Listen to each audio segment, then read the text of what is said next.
His voice was a deep rumble, and accented enough for me to know English wasn't his native language. He stood with 5 other enormous men a few feet away from us on the sidewalk.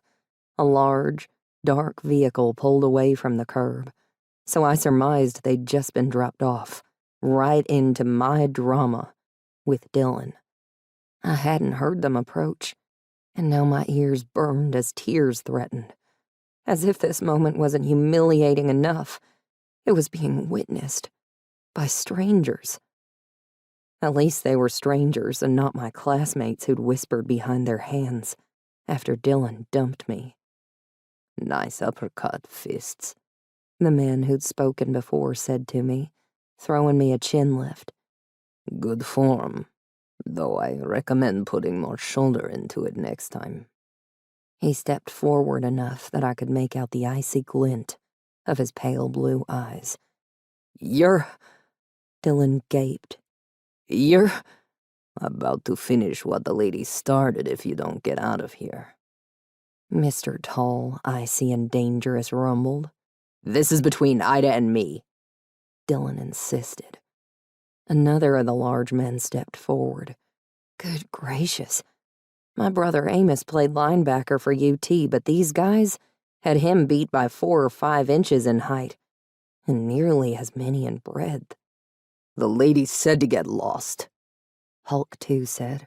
He was even bigger than Mr. Tall, Icy, and Dangerous, and had a thick beard and a glint in his eyes that said, "You do not want to try something with me." No, I did not. I didn't want to be out here at all, truth to tell. I should have listened to Millie and my own gut and ignored Dylan.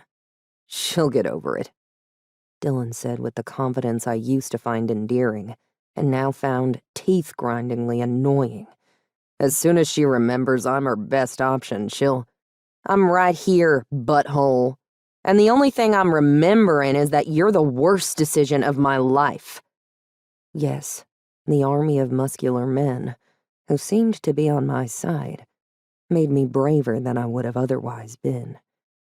I noted my response to these guys riding in to save me, and promised I'd look into that later, once the adrenaline and shock faded so that I had a clear head.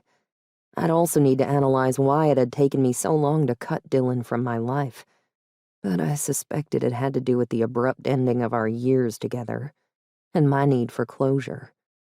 Tonight surely gave me that, and the good sense to realize Dylan wasn't the man I'd perceived him to be. Neither was he the man I'd wanted him to be. "Want to press charges?" a third man asked, pulling me out of my mini psychoanalysis. I shook out my hands. I'd been the one to hit Dylan, not the other way around. Granted, he'd been charging me at the time, but it was still probably best not to involve the police, because Dylan was good at twisting a situation to his benefit.